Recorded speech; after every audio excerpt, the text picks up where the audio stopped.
ஆ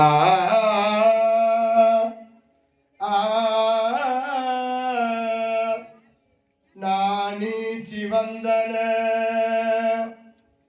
மாதரார் கண்கள் நாணி சிவந்தன மாதரார் கண்கள் நாடுதோறும் நடந்து சிவந்தன பாவலர் கால்கள் நற்பொருளை தேடி சிவந்தன நாணியர் நெஞ்சம் தினம் கொடுத்து தேய்ந்து சிவந்தது கண்ணமா மன்னன் திருக்கரமே கண்ணமாவண்ணன் திருக்கரமே மன்னவர் பொருள்களை கைகொண்டு நீட்டுவார் மற்றவர் எடுத்துக் கொள்வார் மன்னன் கர்ணனோ தன் கரம் நீட்டுவான் மற்றவர் எடுத்துக் கொள்வார் வலது கை கொடுப்பதை இடது கை அறியாமல் வைத்தவள் கர்ணவீரன் வறுமைக்கு வறுமையை வைத்ததோர் மாமன்னன் வாழ்க வாழ்க வாழ்க வாழ்க வாழ்க வாழ்க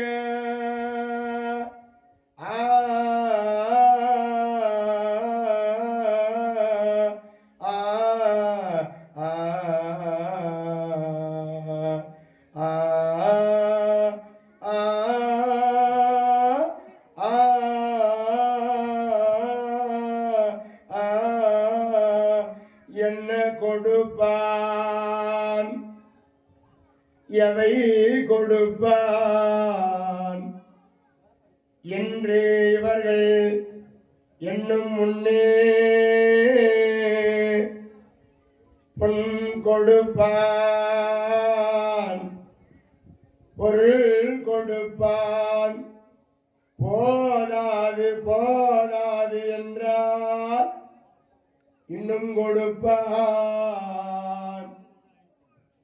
இவையும் குறைவென்றா எங்கள் கர்ண தன்னை கொடுப்பான் தன் உயிரும் தான் கொடுப்பான் தயாநிதியே தயாநிதியே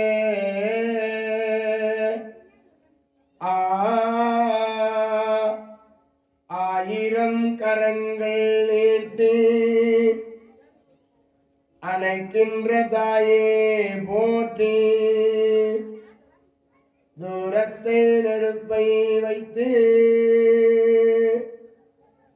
சாரத்தை தருவாய் போற்றி ஆயிரம் கரங்கள் நீட்டி அணைக்கின்ற தாயே போற்றி அருள் பொங்கும் முகத்தை காட்டி இருள் நீக்கம் தந்தாய் போற்றி தாயினும் பரிந்து சால சகலரை அணைப்பாய் போற்றி தழைக்குமோர் உயிர்கட்கெல்லாம் துணைக்கரம் கொடுப்பாய் போற்றி தூயவர் இதயம் போலே துலங்கிடும் ஒளியே போற்றி தூரத்தே நெருப்பை வைத்து சாரத்தை தருவாய் போற்றி ஞாயிறே நலமே வாழ்க நாயகன் வடிவே வாழ்க நானிலம் உடனால் மட்டும் போற்றுவோம் போற்றி போற்றி போற்றுவோம் போற்றி போற்றி கர்ணன் வாரி வாரி வழங்கக்கூடிய வள்ளலாக விளங்குகின்றானா கர்ணன். அப்பா அங்கதேசத்துக்கு அரசனானால் அந்த கர்ணன் யார் வந்து எதை கேட்டாலும் இல்லை என்று சொல்லாத இதயம் படைத்தவனாக கொடுத்து பழகுகின்றான். கொடுத்து வாரி வாரி கொடுக்கின்ற உள்ளம் படைத்தவனாக விளங்குகின்றானா கர்ணன், கொடை வள்ளல்.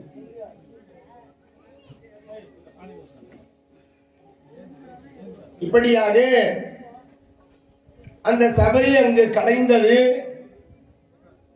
எல்லோரும் அவரவர்கள் இருப்பிடம் சென்றார்கள். பிறகு கௌரவர்கள் 100 பேரும் வந்து குருநாதரை சந்திக்கின்றார்கள். துரோணாச்சாரியாரை வணங்கினார்கள். துரோணாச்சாரியாரே, குருநாதரே, உங்களுக்கு என்ன காணிக்கை வேண்டும்? குரு காணிக்கை என்ன வேண்டும்? மாணவர்கள் ஆசிரியர்களுக்கு ஏற்றவாறு நடந்து கொள்ள வேண்டும். உற்றொழி உதவியும் உருபொருள் கொடுத்தும் பிற்றலை முனியாது கற்றல் நன்று.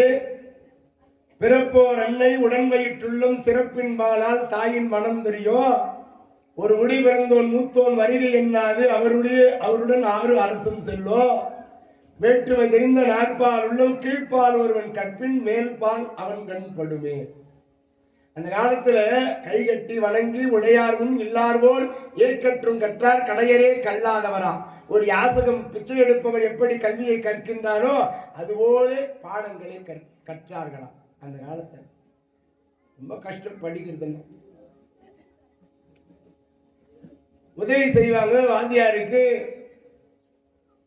எல்லா உதவிகளும் செய்வாங்கன்னா பிள்ளைகள் வாத்தியாருக்கு தேவையான உதவிகள்லாம் செய்வாங்க. அந்த காலத்துல விட்ட நிலை முனியாது கற்றன் நன்று. பிறப்போர் அன்னை உடன் வயிற்றுள்ளும் சிறப்பின்பாலால் தாயின் மனம் தெரிவா. ஒரு தாய் 4 குழந்தை பெற்றுக்கினா கூட 4 குழந்தை மேலேயே ஒரே அன்பு வைப்பவள் தாயா. இந்த குழந்தை மேல ஒரு அன்பு, அந்த குழந்தை மேல ஒரு அன்பு, அந்த குழந்தை மேல ஒரு அன்பு, இந்த குழந்தை மேல ஒரு அன்புன்னு கிடையாதா. ஆனா ஒரு குழந்தை படித்து விட்டால் என்று சொன்னால் அந்த குழந்தையை படிப்பை காட்டி அந்த குழந்தை மேலே கொஞ்சம் அன்பு அதிகமா இருக்குமா.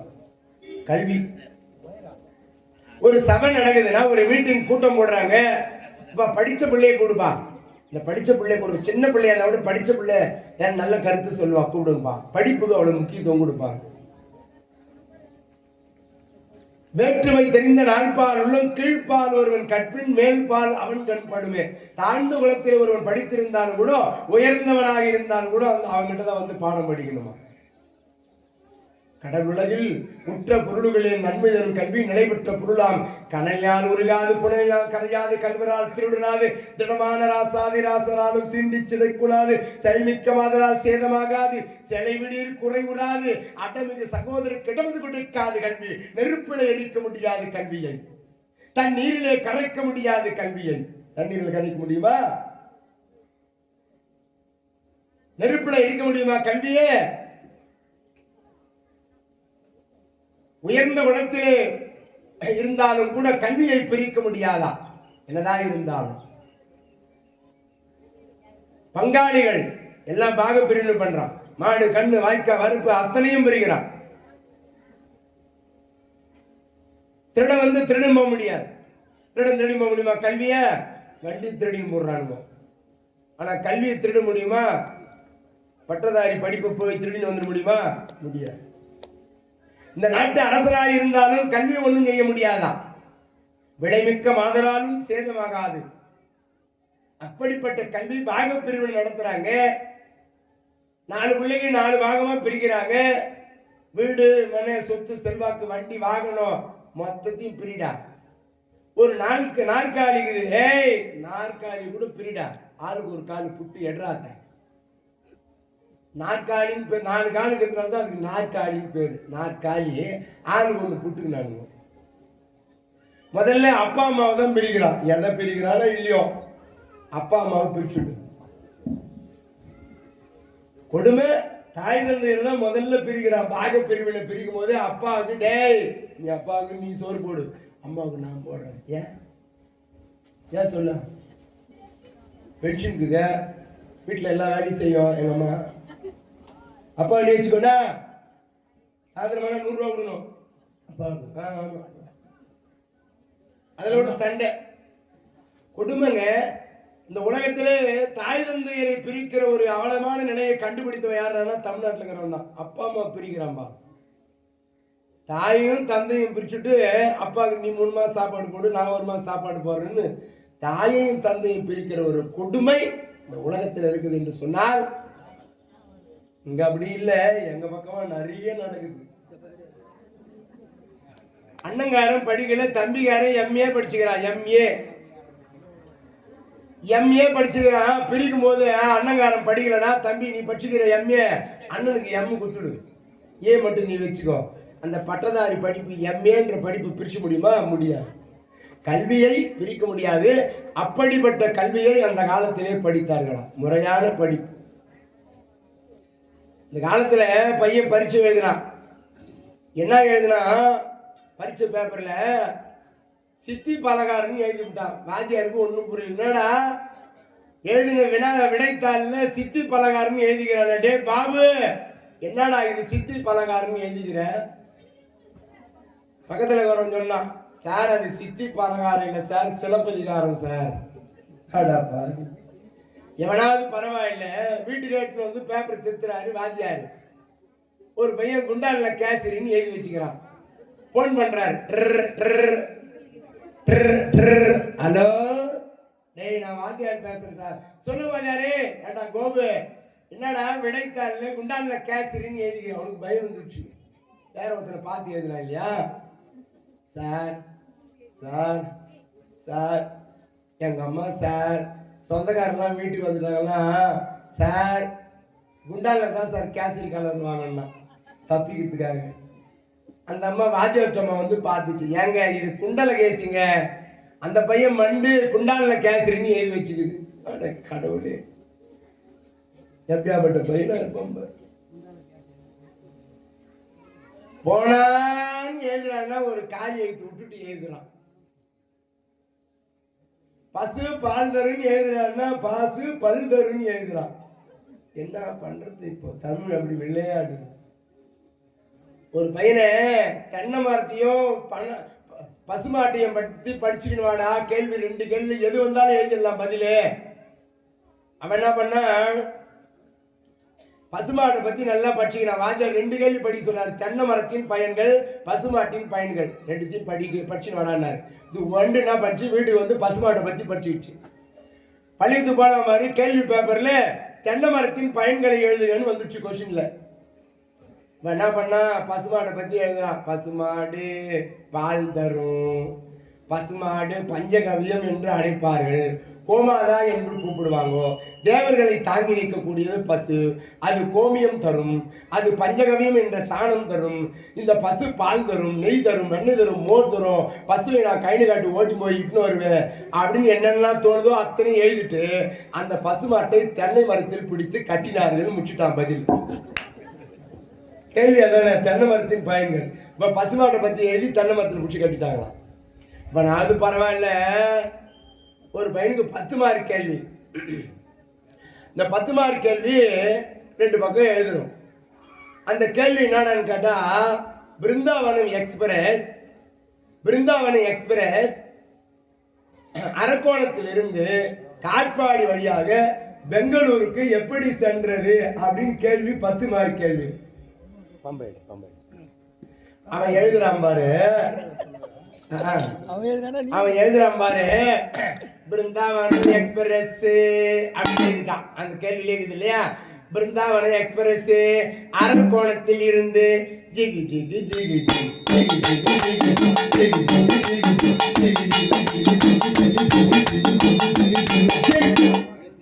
காட்பாடி வழியாக இன்னொரு பக்கம் திருப்பி அது எப்படி போதா,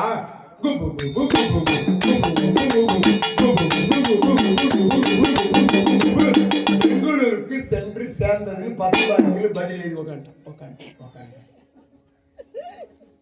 இப்படிலாம் பிள்ளைங்க இருந்தா என்ன ஆபத்து? வாத்தியார் நிலைமை இப்படி இருந்தா என்ன ஆகுது? இந்த 100 பிள்ளைகளும் வந்து துரோணாச்சாரியார் இடத்துல, வாத்தியாரே உங்களுக்கு குரு காணிக்க என்ன வேண்டும் வாத்தியாரே? குரு காணிக்க என்ன வேணும்? அவர் கேட்கிறாரு. பஞ்சால மன்னன் திரௌபதேயன் என்னோடு இளம் வயதிலே படித்தான்.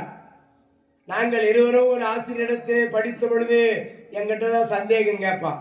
நான் தான் சொல்லி கொடுப்பேன். அவனுக்கு உற்ற நண்பனா, ஒரு தட்டுல சாப்பிட்டோம், ஒரு பாயில படுத்து உறங்கணும். படிப்பு முடிஞ்ச பிறகு அவன் ஒரு வார்த்தை சொன்னான், துரோணரே,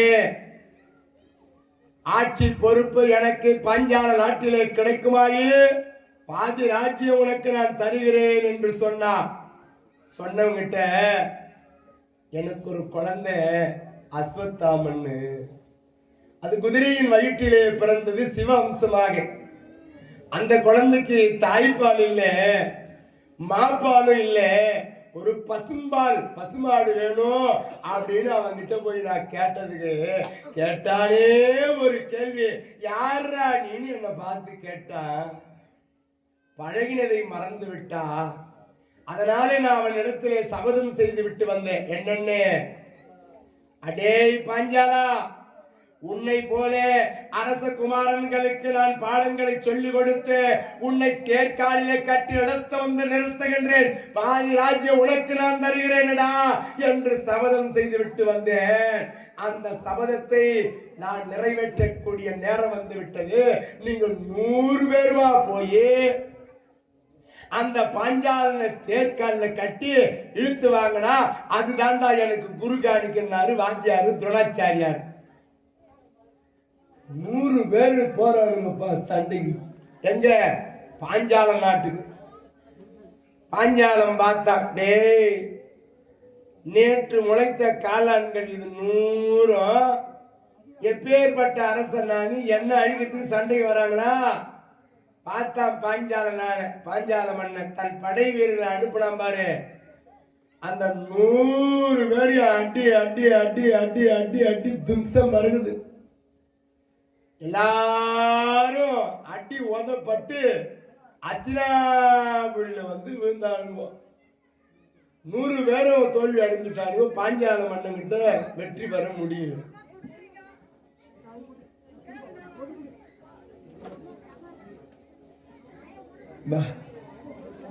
குத்துப்பா அவங்களுக்கு.